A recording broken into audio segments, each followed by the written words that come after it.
vous, chez vous, dans les Alpes de Haute-Provence. Nos reporters, Caroline Philippe et Rémink, ont posé leurs valises à Digne-les-Bains, au plus près de vos préoccupations et de votre point de vue sur la campagne présidentielle. Bonjour Caroline Philippe.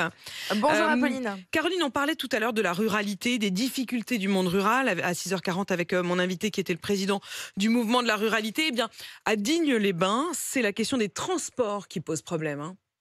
Oui, parce que Digne, c'est une ville enclavée. On l'a remarqué nous-mêmes en arrivant dimanche dernier. Et pourtant, nous sommes dans une ville préfecture de 17 000 habitants, mais donc très difficilement accessible. Rien que pour rejoindre l'autoroute, il faut rouler 30 minutes sur une départementale sans possibilité de dépasser. Et pour trouver une gare TGV, eh bien, il faut aller à Aix-en-Provence à 120 km. Car ici, à Digne-les-Bains, la gare SNCF a fermé il y a plus de 30 ans. Alors, il en reste aujourd'hui les vestiges qui abritent un arrêt de bus pour aller à Aix, justement. Mais attention, seulement 5 cars passent par jour. Donc pour se déplacer, eh bien, tout le monde prend sa voiture. Les habitants se sont habitués à ces problèmes de mobilité et sont résignés. Je m'appelle Vincent Conil, j'habite à Péruy et donc à 30 km de mon lieu de travail.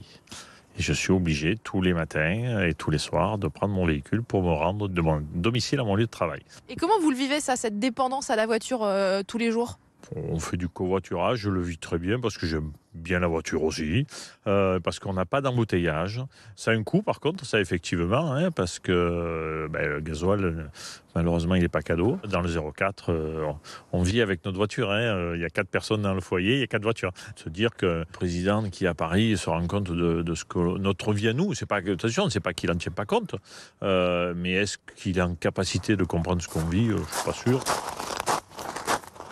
Je m'appelle Lisbeth. Moi, Gisèle, j'habite Digne, je suis sa mère. Quand on veut sortir de la ville, comment on fait ici ?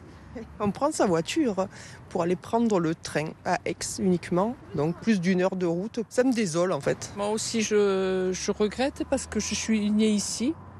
J'ai 70 ans et il y avait le train de Nice, le train pour aller à Marseille. Si nous, on ne peut pas partir, les gens ne peuvent pas arriver jusqu'à Digne non plus. Digne se meurt. Est-ce que vous vous sentez représenté, par exemple, en ce moment, à 2 mois de la présidentielle, par des candidats ça fait partie des sujets qu'on aborde ?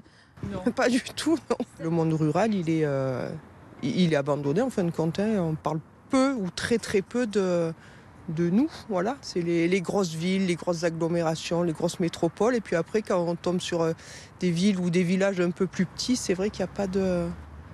On fait pas grand-chose pour nous, en fin de compte. Pour essayer de redynamiser, de remettre en route certaines choses qui ont été laissées de côté, non. Caroline, on entend ce sentiment d'abandon des habitants.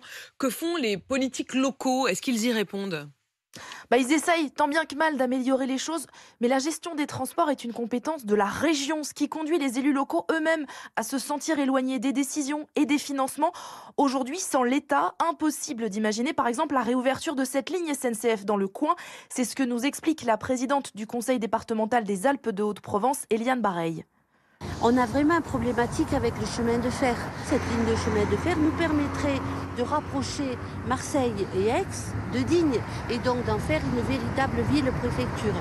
Et pourquoi ça n'existe pas ? Parce qu'il y a un coût absolument colossal de à peu près 100 millions d'euros, que le département ne peut pas porter une réouverture comme celle-là. On a là réellement besoin de l'État. Et preuve, Apolline, de l'importance de cet accès au transport, l'autre partie du département, les villes de Manosque et Sisteron par exemple, sont en plein essor. Elles attirent les entreprises justement parce qu'elles sont desservies par l'autoroute et les trains.